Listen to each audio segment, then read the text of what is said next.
salary increase that is due to be paid to public officers with effect from August. And also there has been some discussion as to what will happen to cover the period January to July, which was also a period when the increases should have been in effect.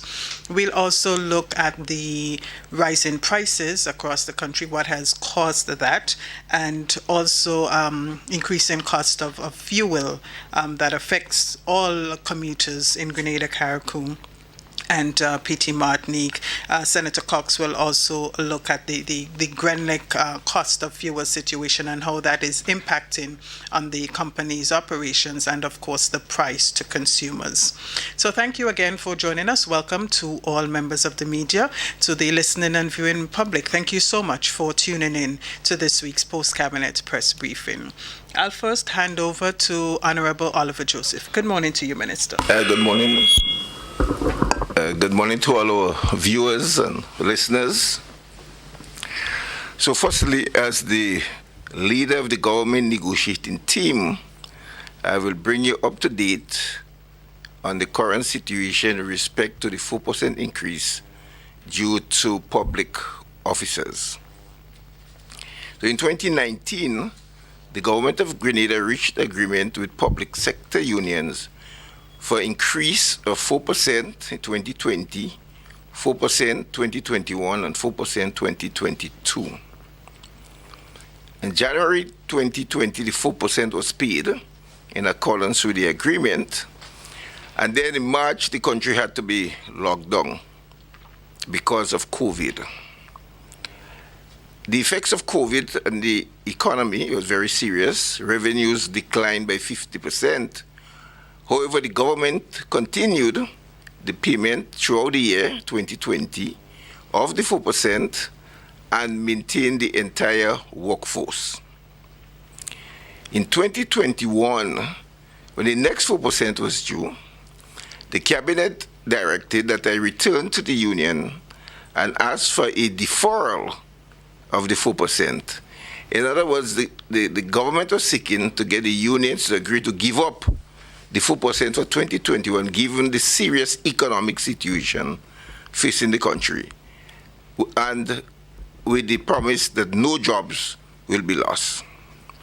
However, the unions did not agree to the deferral, and therefore, government had to meet the commitment of the 4%. So January came and the economic situation did not improve to the 2019 levels when we signed the agreement. And we are all aware of the fact that the St. George's University was closed, hotels closed, and therefore the major income generating sectors of the economy was closed. And therefore the government did not and could not at the time pay the 4% increase. We went back to the unions, who insisted that they were due the 4% and that they need the 4% to be added to the salary. So while government acknowledged that there is a signed agreement, the revenues were not there yet. And this government said, whenever the revenues show sign of improvement, we will pay the 4%. However, some unions choose to take industrial action to force the government to pay, despite all the evidence showing that the revenue was not performing to the level where government could increase salary. In fact, if what you notice throughout CARICOM is that various governments took different actions. Some had to cut wages, some had to cut staff, and others recommended payment by bonds. However, in Grenada, all the workers were kept on the staff, and every month government paid salaries on time. In July, the government indicated to the unions that the 4% increase will be paid in August. So that is this month. And that increase, the payment of that increase came with a lot of sacrifice. It means that there are certain areas that had to be cut back in order to get an additional $1.2 million each month to pay. So you're increasing the wage bill by an additional 1.2 million while revenues were declining. So it's a very difficult situation, but government decided to honor the commitment so that we can see a return to industrial peace and quiet. As you know, the schools were affected, and therefore we did not want a situation continue in September, but the protests over increases and affecting the students of our country. And so this month, the 4% will be added to all public sector employees' wages. At the end of this month, they will see the salary increasing by 4%. So that has settled now the increase of 4%. So then we have to look at January to July, 7 months of the year, when the 4% was not paid. The government is not in a position to pay cash, and I made that very clear to the unions. It will cost $8.4 million. The government cannot find $8.4 million immediately to pay cash. And so the cabinet directed that I offer bonds to the unions as a payment, a 1-year bond with 3% increase, 3% as an interest payment. And the 3% is based on the fact that inflation in the ECCU, Eastern Caribbean Currency Union, is not expected to pass 2%. And so there was a cushion for extra 1% for any changes in that situation. So 3% on a bond for 1 year. And this year is important because government need to collect a time, this 1 year time span, in which to collect additional revenues. And it is a time we hope that the economy will rebound. And that's why we need 1 year to pay the bond at a 3% rate. Some of the unions have decided that they will, since the members wanted cash, they will approach financial institutions who will be prepared to take the bonds, because the government bonds are a negotiable instrument. And government bonds are secure bonds, because whether the government change or not is a government bond. So whichever government comes into office, they have to honor the bond. And where we are now, the talks are going on with the unions and financial institutions for them to accept the bond in return for the cash payment. And of course, the financial institution will get the 3% interest after the 1 year. So that's where we are. In fact, today at 2 p.m., the PW Tao will appear before the Minister of Labor in mediation, and at that time we will discuss the payment and the bond and the possibility of financial institutions. So we have not concluded with all the unions as yet. This evening we're also meeting with the Bank and General Workers Union, who have a small number of public sector employees, to also put that have that discussion with them, so that by the end of this week we are hoping we can conclude with all the trade unions on the issue of the bond payment. One thing is clear, that government do not have the cash, and therefore any financial institution wishing to pay the cash, the bonds could be made available to them. So that is in respect to the 4%. With respect to the increase in prices for consumer goods, so let me start by setting the context for that. So during the pandemic, the demand for oil had dropped considerably because most countries in the developed world locked down the economy. So factories were not operating that use electricity, which comes from the oil, which they use oil to produce the gas for the electricity. And therefore, there was not a huge demand for oil. In fact, oil prices went negative. So let me explain what I mean by negative oil price, because I know too many people, they find that very strange, that term. All that means is that the oil companies that produce the oil, the drill for oil, were paying companies to store the oil. So you're paying to store a commodity. And that's how they describe it as negative oil prices. Okay, they were not getting sale, and they had to pay to store the oil. And oil prices went very low. With the return now to manufacturing and processing and the opening of hotels back, the demand for oil increased. And remember, the oil price is based on demand and supply. And you also have OPEC as a cartel that come together and fix prices. And therefore, we have no control over oil prices.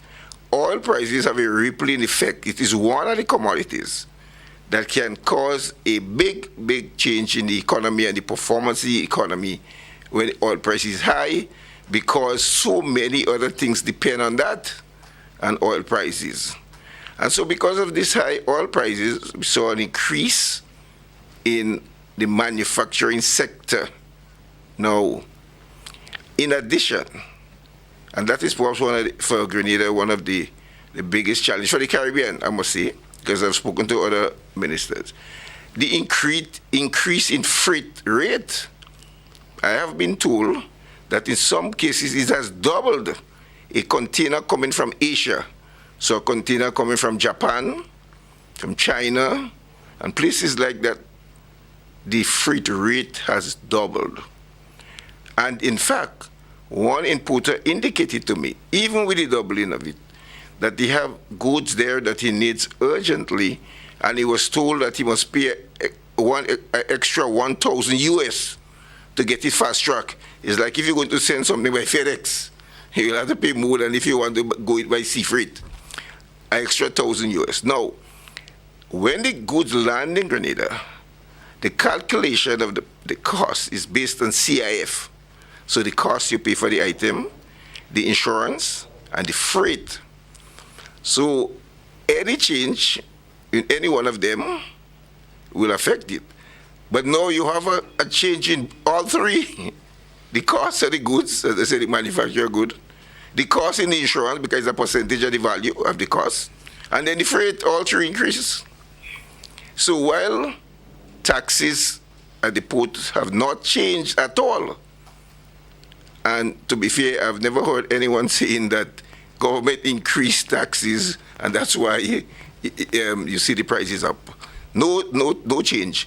So if the taxes remain constant, it means that the CIF value that has changed, and as I explained, all three change: the cost of the product, the insurance, and the freight.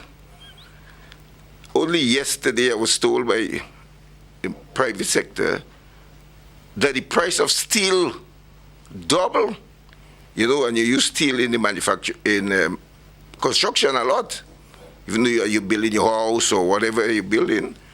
And that has seen a big increase both in the cost they pay for it and the freight to get it here. Huge increase. And the private sector person who called me asked what it is that government could do. So I'll come to what government could do shortly. But just to explain why we are witnessing increase in prices. I'll give you a very simple example. One importer from Trinidad who drew to my attention the fact that he showed me the oil in the bottle and said he used to pay $18 TT, right? And now he has to pay $30 TT. That's the cost up there. Then he has to pay the freight to bring it in and then put the markup. So you could see automatically what will happen to that one product, which we have no control over. So that is the reason for the sustained increase in prices, as I mentioned, the increase in cost, insurance, and freight. Now, a lot of people have been saying, and you will always find that, consumers calling on government to take action to reduce the prices. Well, because we have not increased taxes and government revenue, the taxes collected at the port accounts for 51% of government revenue. So if government is going to reduce on the taxes, it means they're reducing on the amount of revenue collected at the port. And in a situation where you combine it with the pandemic, it means that you will collect far less revenue. On one hand, you're collecting less revenue, and on the other hand, there's so much demands being made from the government. For example, the $39 million stimulus package announced by the government to assist people that are affected in every sector, calling on government to make resources available.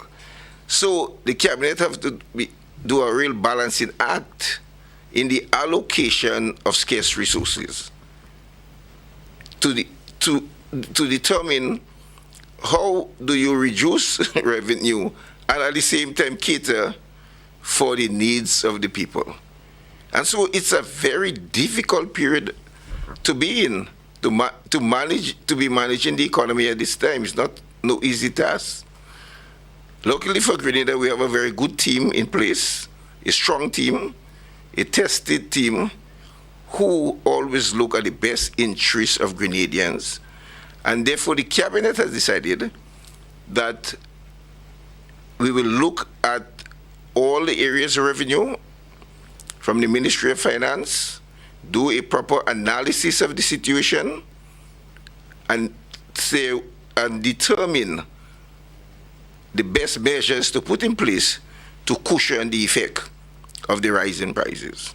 But it's not an easy task, since we have no control over a lot of the variables that affect prices.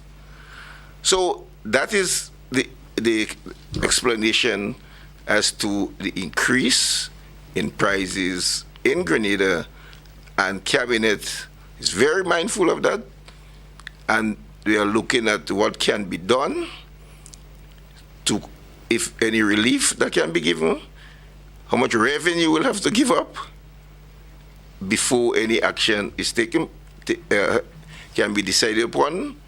But I want to give the public full assurance that that is engaging the attention of the Cabinet. Thank you. Thank you very much, Minister Joseph, for that opening statement. And as the Minister indicated, while we are feeling the price increases here in Grenada, the situation is certainly not unique to Grenada. It is replicated across the region. Minister Cox, over now to you. Good morning to you.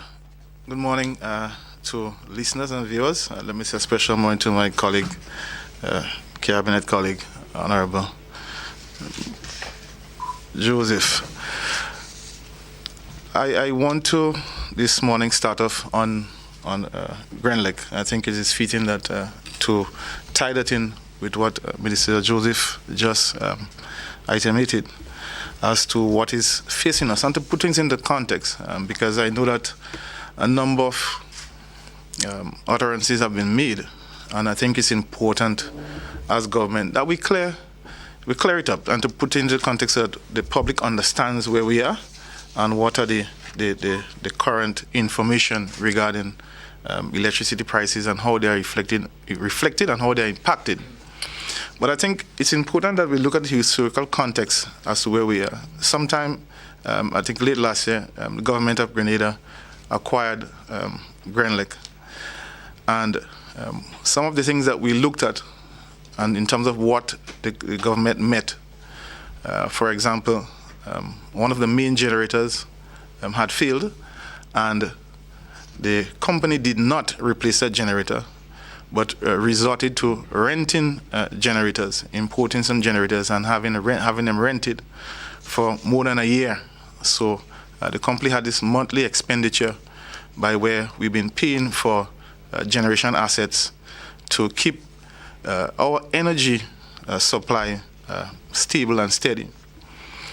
The government, viewing that, quickly made a decision to bring the current generation assets back up to where it was by purchasing that replacement generator, which will be operational within the next week or two. Now, the government has been consistent in its objective and effort to ensure that the energy remains stable in Grenada, and consistent also in indicating to bringing the cost of electricity down for consumers. And we have indicated time and time again that is our objective. But government have and continue to indicate that this will take some time. It's not going to happen overnight, but we are on track to achieving those objectives. We have worked on the whole issue of regulations, put the necessary regulations in place so that self-generators, persons now can get a license to self-generate for themselves. That was never in place before. And we're also working with our small IPPs and also create a facility for large persons who want to generate and sell to the grid. But I think most importantly, and I think it's important to note that small generators, households, or self-generators can now apply to the PROC for a license to self-generate for yourself, and where you do not have to sell anything to the grid. You can sell extra to the grid, use what you need, and sell extra to the grid. So those are the measures that we have taken thus far for the past couple of months since government has taken charge of the company. And there are more measures coming as we go forward. So we thought it important to reiterate that and for the public to know that those are measures that they can take advantage of in terms of bringing their electricity rates down and managing that utility. We continue to work with our strategic partners, the World Bank and other partners, to achieve our renewable energy goal. Currently, we have received a number of expressions of interest, persons, companies wanting to invest in renewable energy. But it's a process. In the case of land, we have to look at land for solar panel energy. That must be looked at. The appropriate site, the necessary EIA, all those measures have to be taken place. So that takes time. While that is being done, we are ensuring that the necessary structures in place from a regulatory standpoint are met so that we can roll out those measures as soon as possible. As it relates to the current matter before us, the increase in the prices of the rate of electricity rate, this stems from the current situation that Minister Joseph so clearly articulated as regards to the world prices of oil. But I want to bring to some clarity and speak specifically to some rates in comparison to where we were in 2019, 2020, and where we are now. And what we have seen for 2021 is that the rates of electricity, the price that GRENLEC has been paying for fuel, has not even met the 2019 rates. So for persons who might be given the impression that electricity is at its highest, that is not the case. Currently, the yearly average for electricity for 2021, for the price of per gallon of diesel that GRENLEC had to purchase, is $6.32 in comparison to 2019, which is $7.16. If we look at 2020, and speaking in line with what Minister Joseph just indicated, the demand for fuel, the demand for energy dropped significantly, and we see that reflected in the price that GRENLEC paid for diesel. For example, in the month of June 2020, the price of diesel was $2.90 a gallon. in 2019, in the same June, the price was $7.56. That is the difference. So persons were enjoying that low rate, but at the same time, we had little or no activity taking place, so the demand for electricity was not high during that period. So while we had lower prices, we still had lower demand for electricity as a result of COVID. In June of 2021, the price we paid for per gallon of diesel is $6.84. So I think this is clear to show that while there is an increase in prices, prices are not where they were in 2019. However, we believe, as Minister Joseph just indicated, that with the increase of other commodities, other services, that has continued to have a toll on persons as they use their energy on a daily basis. And as indicated, government continues to monitor this closely. The Ministry of Finance also indicate that they will continue to look at the increase in the prices, and government will respond appropriately in due course. But I say this because I think it's important to bring some clarity as to the rates as they actually occurred during that time. I want to turn to the transport sector. We have been having a number of engagements with the mini omnibus operators, and contrary to some reports that the ministry or the Transport Commission have not been engaging or not been responsive to our bus operators, we beg to differ with what may have been uttered out in the public domain.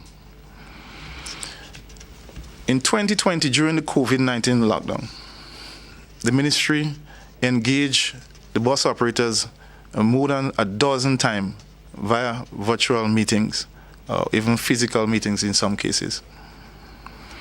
And those engagements continued, and they were supported with support for COVID-19 measures in excess of $1 million for the transport sector. In 2021, we continue to work with our stakeholders in the transport sector, meeting with them on several occasions. Our last meeting was on the 7th of July. I recall that meeting because I was not even in the state at the time when we had that meeting. I was away on private business. But because of the importance of this sector, I still made time for us to meet with the busmen during that period.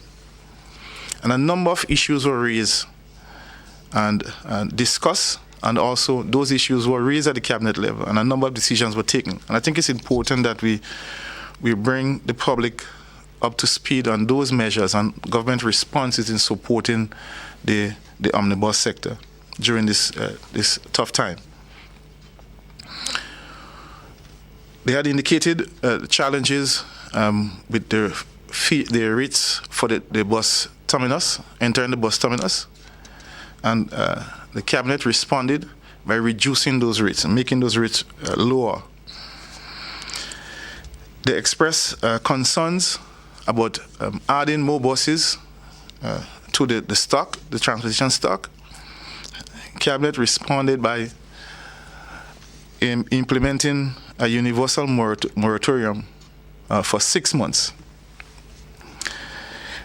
They implemented a bus rotation program, and when we met, they asked for government support in promoting the program. Government did support and endorse that program. Additionally,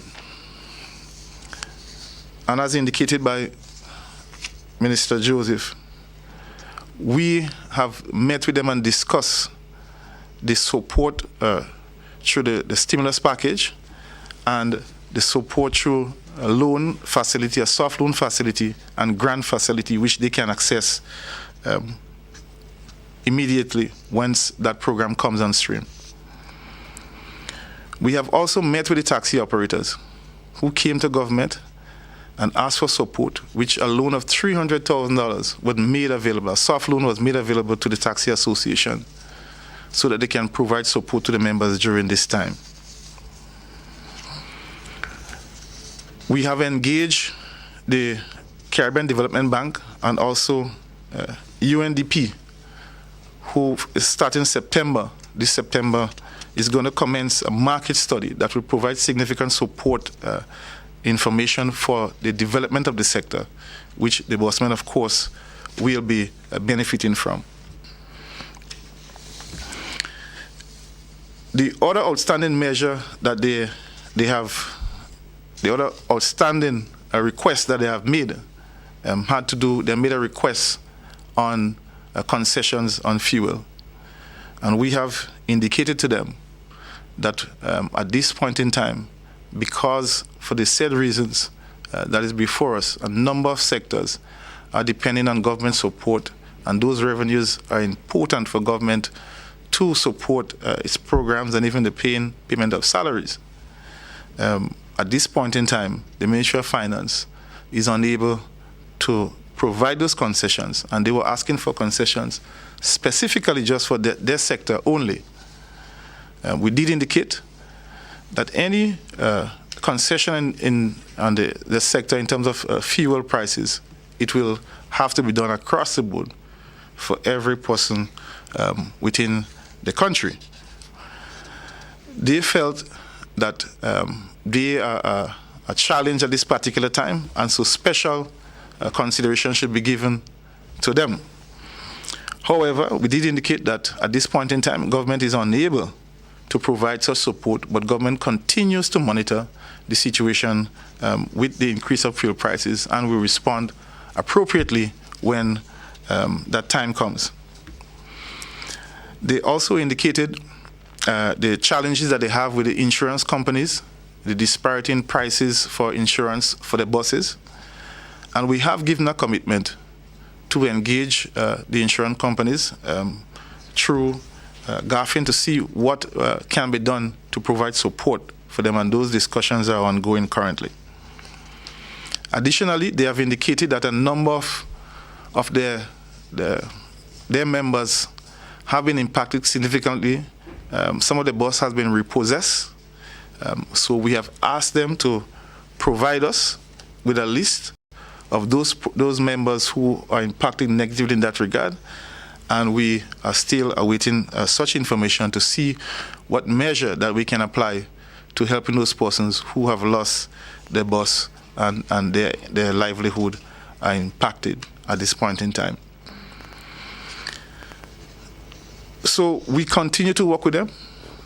We understand the challenges that the busmen are experiencing at this point in time. But as government, we know that we have been providing some support. We continue to reach out to them. We continue to dialogue with them to help them during this difficult period. We remain committed. We believe that the dialogue that we are having is necessary, and we would love for that dialogue to continue. We do not believe that negative actions or striking or protesting will help resolve this matter. The only how we believe that we can be done is for us to continue to meet and for government to look at what is taking place with its revenues and to see how we can provide more support going forward. We understand the role that the busmen play. It's a significant role in terms of transporting the nation, the citizens on a daily basis, and we want to ensure that that service continues. However, for us to do that, we must continue to dialogue, and we must find a middle ground to provide the necessary support so that we can keep the programs, the important programs of government functioning, and also to keep the busmen and their livelihood viable. I just want to say that there is one common variable in this whole context of the increasing prices, the challenges that our busmen are facing. And that current variable, that constant variable, is COVID-19. What we have noticed is that when the prices of fuel were much lower, when the busmen could have benefited a lot more, at that time people were traveling less. So that while it created a positive impact in terms of the cost of fuel, it created a negative impact because patrons or persons, the consumers, were moving less at that time.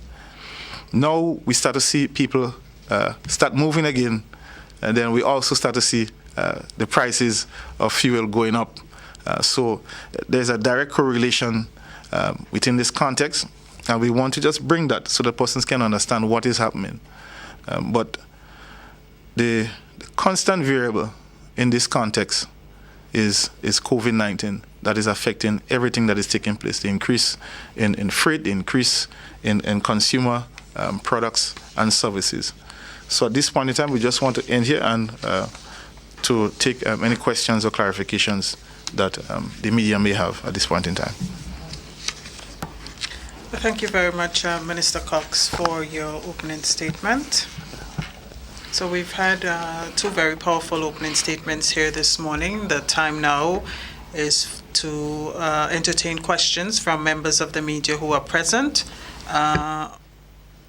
This morning we have MTV present, GBN, Linda Straker, Nancy Maguire.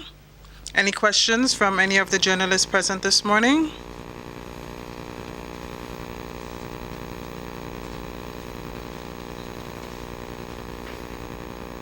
We seem to be experiencing some technical difficulties. We'll take a quick break. We'll go to a commercial break and then try to resolve the problems and hopefully come back.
dengue mousy. We look for containers of water where we can lay our eggs. Close to your house, we love to suck your blood and bite your legs. We don't live in swamps or rivers. We live in your house day and night.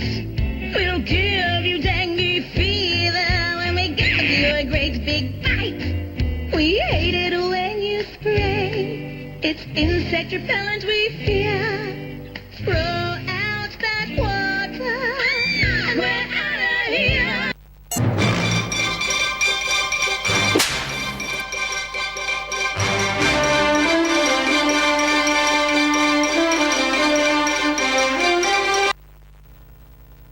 In December 2019, there was a cluster of pneumonia cases in China. Investigations found that it was caused by a previously unknown virus, now named the 2019 novel coronavirus. In this video, we'll take a quick look at what's currently known about the virus. Keep in mind that this is a new virus, and what's known about the virus now might change in the future. Coronaviruses are a large group of viruses. They consist of a core of genetic material surrounded by an envelope with protein spikes. This gives it the appearance of a crown. Crown in Latin is called corona, and that's how these viruses get their name. There are different types of coronaviruses that cause respiratory and sometimes gastrointestinal symptoms. Respiratory disease can range from the common cold to pneumonia, and in most people, the symptoms tend to be mild. However, there are some types of coronaviruses that can cause severe disease. These include the severe acute respiratory syndrome coronavirus, first identified in China in 2003, and the Middle East respiratory syndrome coronavirus that was first identified in Saudi Arabia in 2012. The 2019 novel coronavirus was first identified in China. It initially occurred in a group of people with pneumonia who'd been associated with a seafood and live animal market in the city of Wuhan. The disease has since spread from those who were sick to others, including family members and healthcare staff. There are many cases at present, and the disease has spread within China and also to a number of other countries. So, where did the virus come from? It's known that coronaviruses circulate in a range of animals. Sometimes these viruses can make the jump from animals to humans. This is called a spillover and could be due to a range of factors such as mutations in the virus or increased contact between humans and animals. For example, MERS-CoV is known to be transmitted from camels and SARS-CoV from civet cats. The animal reservoir of the 2019 novel coronavirus is not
this time of great sorrows and pain. We gotta show compassion. We gotta show love. We should not let things remain the same. We need to show compassion. We need to show love. Yes. If tomorrow should yield another chance to return to normal again, we should never want to continue all the hurt and all the pain. We must face this challenge together. Let's try to be our brother's keeper. No more time for hating each other. We are neighbors, sisters, and brothers. Let compassion win. Let us mend that chain. Let us all embrace love and make this world a better place. This world would be so wonderful if we only show compassion and we show love. But if we keep acting like careless fools and wouldn't show compassion and wouldn't show love,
Good morning again. I am Press Secretary Philomena Robertson. I do apologize for that break in the live broadcast as we experienced some technical problems on this end. However, we are now ready to resume.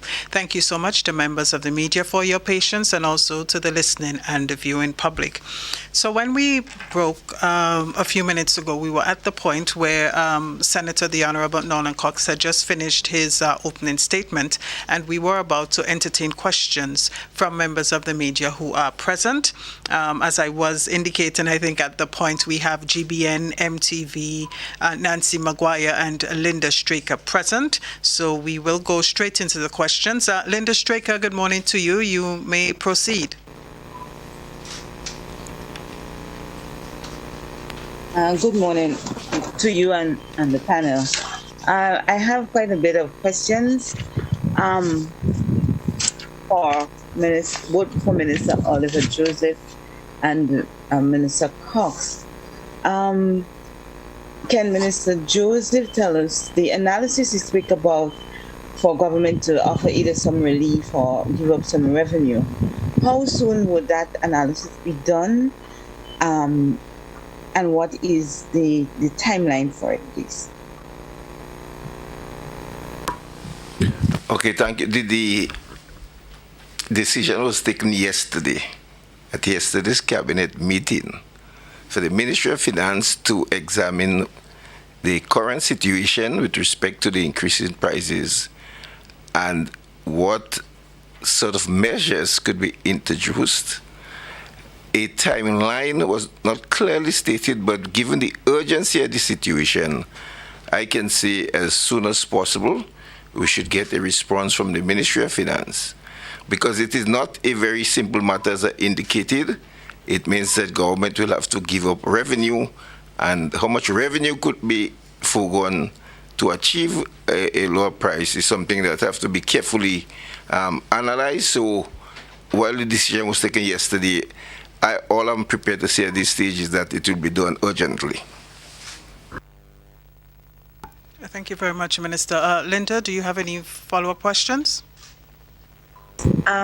Yesterday on another program, Minister Joseph indicated that the cabinet would have been getting an update as to the status of the economy. Can he share with us what is the current status of the economy? And at the same time, looking at the fiscal reports that are online for the month of January to June, we see a steady increase in government revenue, but at the same time, we see an increase in government expenditure. One of the areas that is bringing in quite a bit of revenue is international tax on international transaction. Can you share with the public what is international transaction, please? International transaction, as is indicated, is the method of conducting business.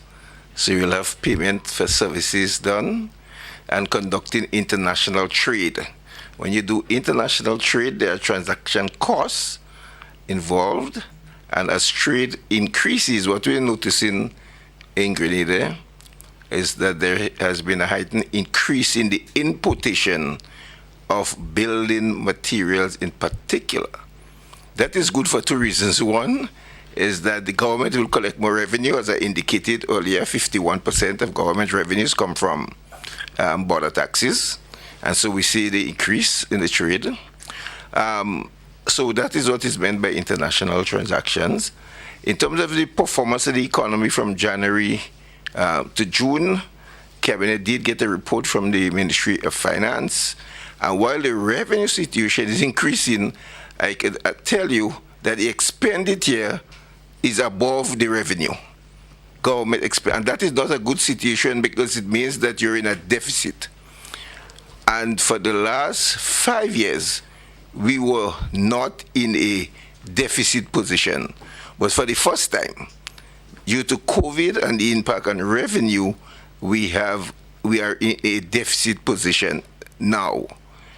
And in addition to that, we have to add this month a $1.2 million to the current wage bill for public sector, which will put us into a further deficit unless we have increased performance on the revenue collection side.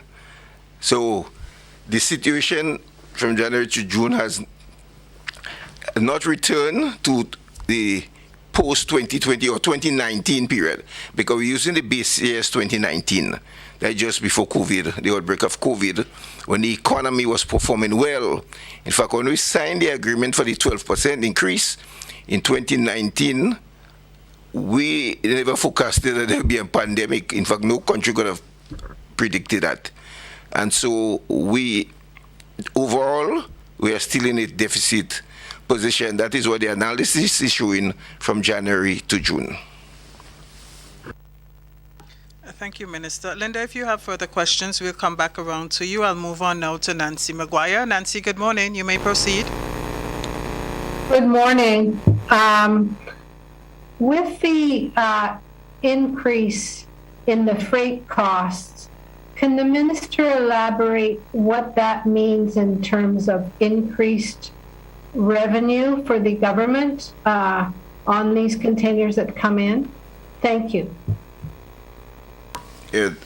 So with the increase, as I indicated, the base for the calculation of the duties is done on the CIF, the cost you paid, the insurance, and the freight.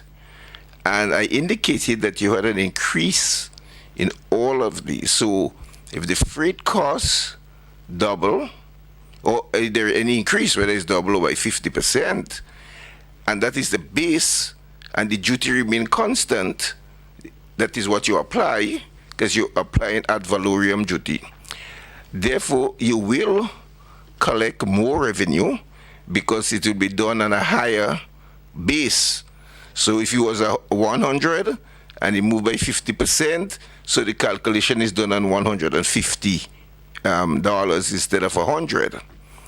The freight cost is therefore integral in the calculation of it, and so the prices, the final price will increase to the consumer as a result of an increase in the freight costs. Nancy, anything further from you? Yes, I'm not clear on the amount though. I mean, because one fellow said that his freight costs had tripled. They'd gone from $4,000 for one container to $12,000, and pointing out that means more for the government revenues. Do you have any dollar figures to put around this? No. Thank you. No, so he's correct. If the freight cost triple, yes, because as you have to understand the calculation of the base is the CIF. So the freight has tripled, right? But you do not have a particular figure, because if you look at the rates that are applied, it's not fixed. So you could have each item differs, you see, right?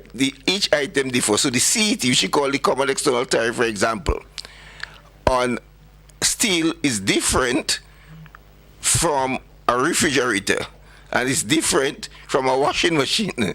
You see? So because if you look at our customs tariff book, you'll see the size. So all the items, they carry a different rate of duty.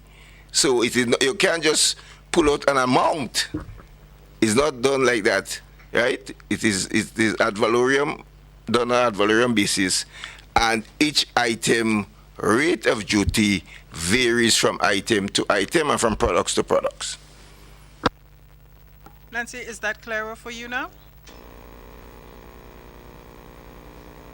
Not really. I just wondered if the government had like a figure that it gets from that section of its income. I don't mean to come with each different item, but is there, so many million you got from those taxes in a year? If it's going to triple, does that mean your income, government income, is going to triple from that section? It doesn't mean that because freight triple, the government increase, they will get an increase, but it does not necessarily follow that it will triple. But as I indicated to you, that just over 50% of government's total revenue comes from border taxes, and that is collected every year. The figures are stated, and I can give you a more specific figure on the total amount that was collected between January and June. That figure will be available in the Ministry of Finance, so I can get that figure for you, just that as a total amount of revenue that was collected at the port. That, yes, that, Nancy, that could be made available to you. Okay, Nancy, I hope it's a bit clearer now, and that the information that the minister has promised to provide will in fact add more clarity. But we'll move on for the benefit of everyone. GBN, you have questions. Good morning to you. Good morning.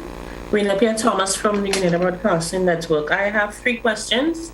First to you, Minister Joseph. Could you tell us, or could you identify the financial institution that would be working with government as it relates to the 4% payment and the bonds, if possible?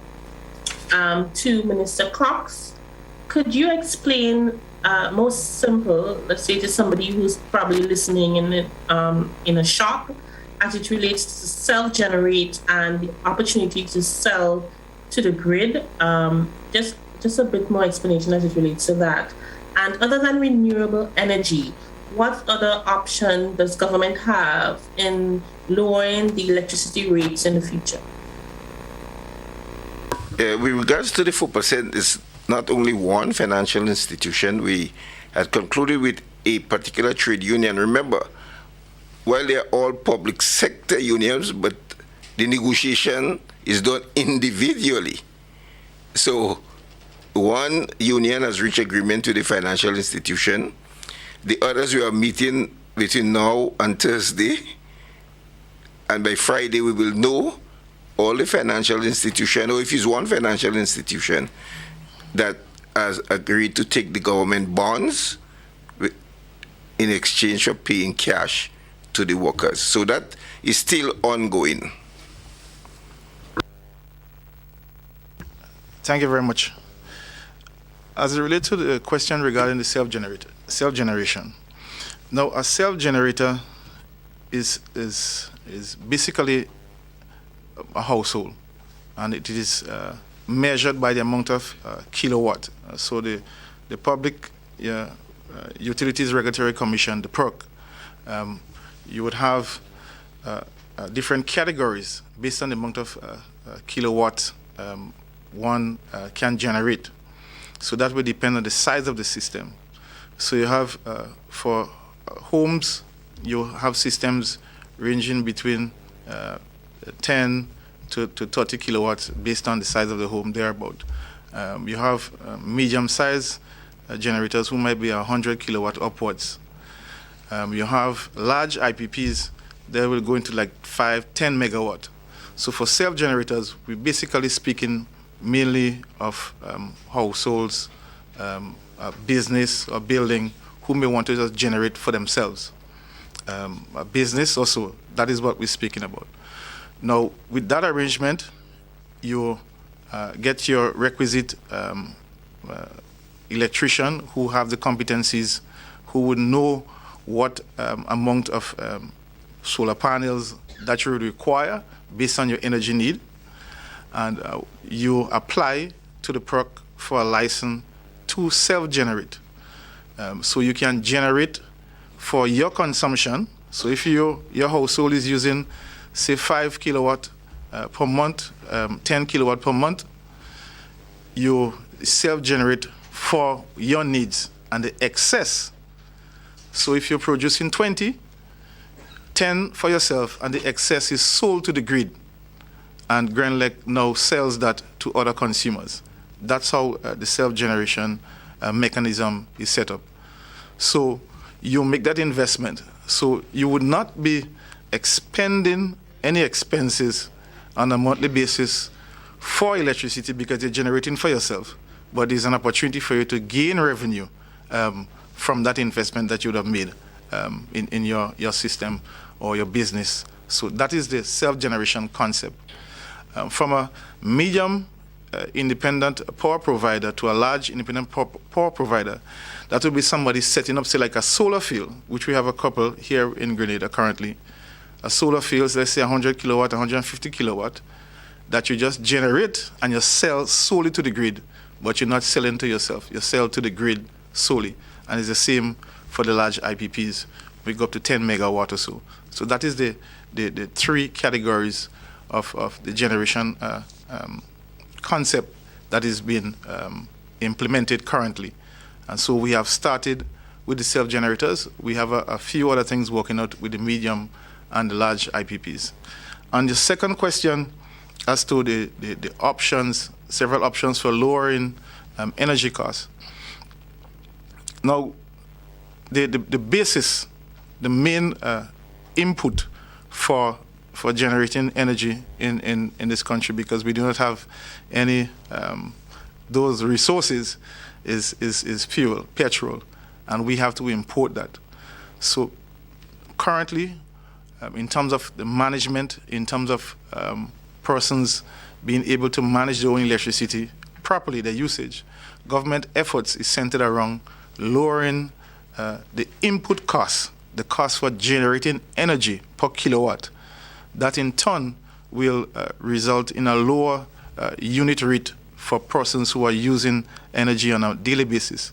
And what is before us right now, based on the support that we're receiving from the international community, is that renewable energy is the way that we have to go to bring those costs down.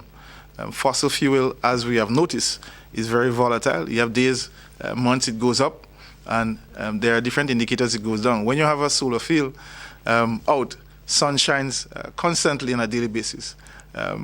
Whether you have a war fighting somewhere else, sun will continue to shine. And so that is more stable. It is a more stable and a more determined way of providing energy, and a cheaper way of providing energy, and it has been proven from time and time again.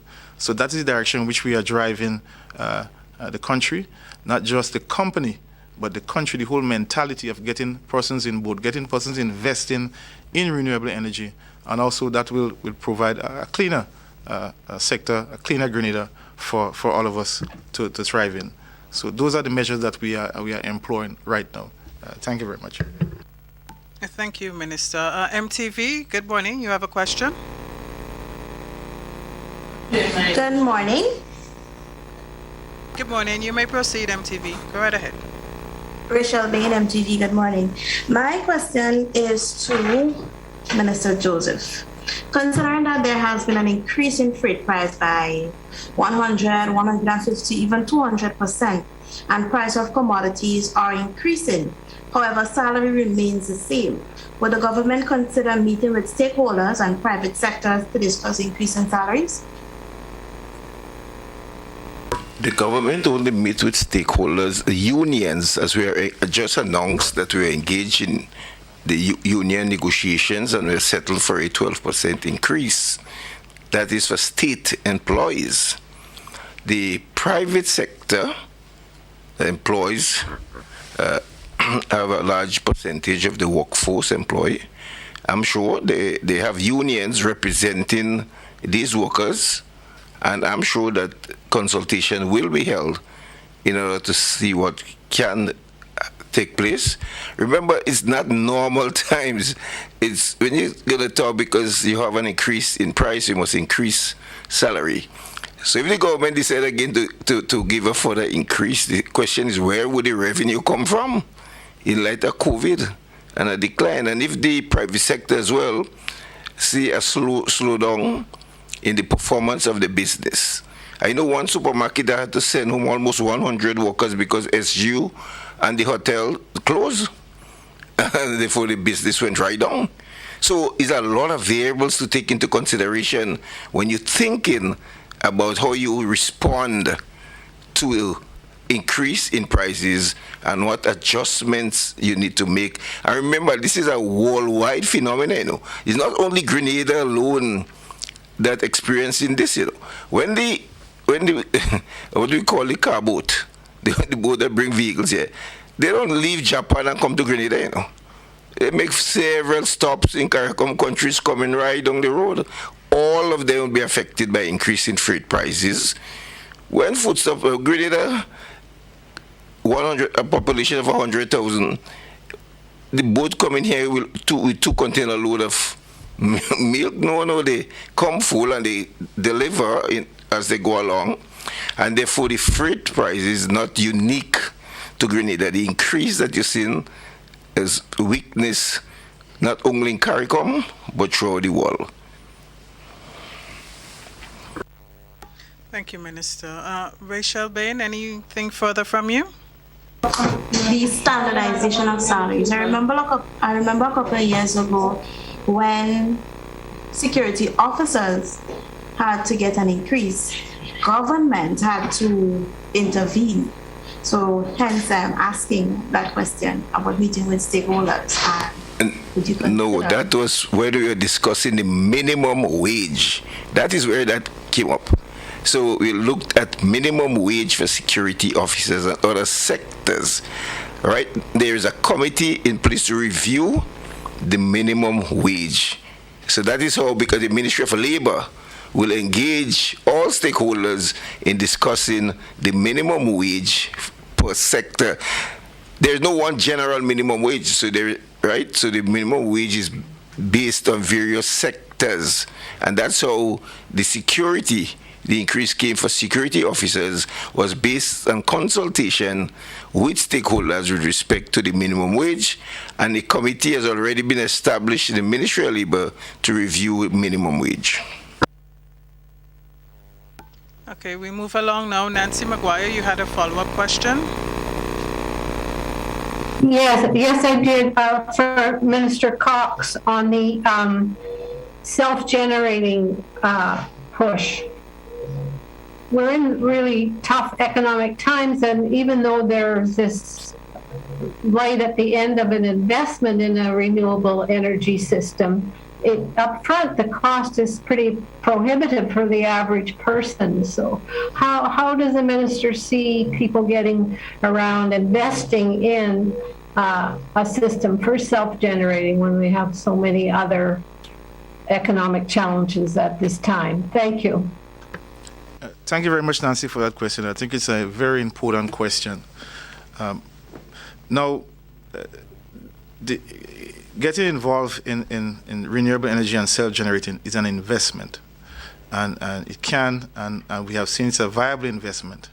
While the capital outlay might be somewhat a bit steep for some persons, we do have the GDB, and I do know other financial institutions have designed loan facility and not at the same rates, but lower rates for persons who are desirous of investing in that particular sector. So I know that for a fact. The rates are very welcoming, and persons can make a viable investment. The GDB will help you to develop the feasibility, to do the business plan, and to ensure that your investment will realize profit. So while I understand that, yes, it requires some investment and person may not have those monies up front, but there are facilities to help you to do that investment, and the investment can pay back for itself. So we believe that is something that we want to encourage persons to get involved in, and that will help also continue to reduce our carbon footprint in that regard. Thank you. Thank you, Minister. Okay, we have time now for two more follow-ups, one from GBN and the final from Linda. Rena, you may go ahead. Yes, I wanted to ask Minister Joseph, now understanding that the unions are negotiating differently, but government has to pay everybody because it's under the public sector. So why not, and this is a question here, why not put the bonds out to the open market, to the various financial institutions, and then go from there? Why the different unions would have to negotiate with the institution, understanding that government is the one that would have to pay the entire public sector? well, not the entire, but those under the negotiation? Yeah, okay, that's a very good question, and I'm glad you raised this. So I can explain why government should would not want to use that route, and it's the explanation. If government goes to and float a bond to raise the money, it immediately adds to the debt stock of the country because it's a loan to the government that have to be repaid in 1 year time, and the government does not want to increase the debt to GDP ratio at this time. It does not want to add to the debt stock to meet the recurrent expenditure. Usually when the government goes to the bond market, is to raise money for capital investment. But remember, this is a recurrent expenditure. It's a retroactive payment for salaries. So while the bonds will be issued to the unions, because we do not have the cash at the moment, and if you go to and you float the bond on the market, get the cash and you pay. But we do not have the cash. We do not want to increase in the debt stock by just floating a bond. There are financial institutions that are prepared to take the government bond and pay the cash. And that is a preferred option. That they hold the bond, and after 1 year, the financial institution will get the 3%, but the workers will get cash immediately, and that is what they are seeking to do. They have said that they want cash, and they do not want to hold a bond for 1 year for 3%, but a financial institution is prepared to take the bond, pay the cash, and hold the bond for 1 year. Thank you, Minister. Linda Straker, the final question of the morning goes to you. Good morning and thanks. Hello, I don't know if it's me, but I'm hearing you very, very low. I hope you all are hearing. Yes, we can hear you. Please proceed.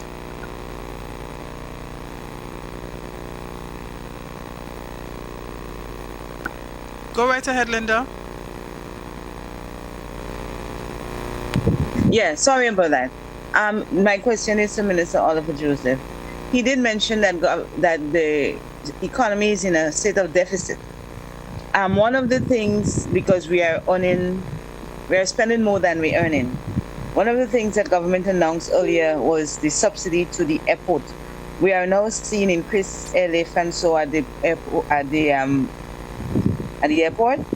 Will government continue subsidizing the operational costs at the airport? My second question is, as Minister for Foreign Affairs, can you tell us whether or not there are any changes to our diplomats? I acted against the backdrop that sometime last week, I think it was Thursday or Friday, the Office of the Diaspora opened, and I realized that Ambassador Derek James is no longer ambassador, but he will be heading the Office of the Diaspora, and he was the honorary consul in Canada. So can you say to us whether or not there are any changes to our diplomats? And my final question would be whether or not the cabinet has made a decision with regard to vaccination, acquiring other vaccines, so people would have option. And is there any specific vaccine that they're moving towards? I see in a story where some countries are moving towards, in the region are moving towards using the Russian vaccine. Can you tell us whether or not the cabinet would have had discussion onto the other option that they're trying to make available to the Canadian public? Thank you very much. Okay, the first one on the airport authority is very straightforward. The government provided a loan, not a subsidy, for the airport to continue running. So it's a credit facilities that they can draw down on as soon as the activities start building up on the airport. And remember, the airport was very profitable before 2020, and it is still a very profitable institution or company, as you may see. And so that was to assist. Remember, we had flight that stopped coming in, Remember, we had lockdown. There was a lockdown, so, and that is where they get the revenue from. So now that it's coming up, they will be able to service their loan and continue their operation. Respect to changes in the mission, yes, you're correct. Consul General Derek James has returned to Capital to head the diaspora affair, and a recommendation went to Cabinet to appoint a new Consul General in Toronto, and that announcement will be made very shortly. So you will hear that, because Cabinet just yesterday approved the appointment, and it will be confirmed at next Cabinet meeting, and then an announcement will be made. The final question, Mr. Minister Cox, you want to? Thank you very much for your question, Linda, on the whole issue of vaccination. Yes, we have been challenged with the whole issue of vaccination and vaccination hesitancy. And one of the measures that Grenada and other countries are looking at is to have different options for vaccination, different types of vaccination, different type of vaccines. And we have been liaising with our partners, and we are working towards having another type of vaccine, which would be here on island very soon. It could be within a week or less than a week. We should have that vaccine here on island. As regards to the further details regarding what type of vaccine, the Ministry of Health will give that information in due course. But yes, we are going to have a second option of a vaccine here on island, and not too long from now. Thank you. Thank you very much, Minister Cox. While you have the floor, I'll invite you to provide your closing statements this morning. Thank you very much. As always, it seems that every time that I come here, I close on the most important thing that is affecting this nation now, and that is COVID and the call for persons who are not vaccinated to get vaccinated. As we continue to look how things pan out in the country, we are seeing more and more, as I indicated, that COVID-19 is the constant variable that is affecting everything that is happening to us. The only how we can get out of this is for more persons to get vaccinated. We have just over 21,000 persons vaccinated who have received their first vaccination. That is insufficient. The quicker we get vaccinated is the sooner that we can open up back to some degree of normalcy, so that everybody's life can get back to pre-COVID situation. So we want to continue to make an appeal for persons to continue to get the right information. If you're not clear, you're still unsure, or you still have some degree of fear, speak to your health professional, speak to your doctor, speak to persons who have already taken the vaccine. You can also speak to persons who would have survived going to hospital and come back. And I think persons who have lost loved ones, they're probably in a better position to explain to you that their loss by not making that decision to get yourself vaccinated. What we are seeing is that unvaccinated persons are the ones who are at risk. And we want to thank and commend those persons who have come forward to take the vaccination, because by you being vaccinated, you're basically protecting the person who are unvaccinated. That is what you're trying to do. And so we continue to make that call for persons to go and get your vaccine. We have an ample supply of AstraZeneca on hand, and in the coming week or two, we should have another type of vaccine on hand. And so to provide another option for persons if they're not comfortable with the current one that we have. So we're making an appeal. I continue to make that plea for persons to take that step to ensure that we as government continue to do everything we can to provide the support through our programs, through everything, through our measures that we are taking to bring relief to persons. But you have to help us. We cannot do this alone. You have to help us, and the only how, all that we're asking is that you go out and get vaccinated and to continue to follow the COVID-19 protocols. Thank you. Thank you very much, Minister Cox. Minister Joseph, the final words from you. Just to continue on where Minister Cox left out and the importance of being vaccinated and reaching herd immunity. If we do that, then we can open up the economy to more business activities. As we have more people going back to work, government collects more money. When people have more disposable income and they spend more, government collect more in taxes because people pay more VAT. And therefore, what we want is to see people back to work. But to see people back to work, we have to ensure that people are vaccinated.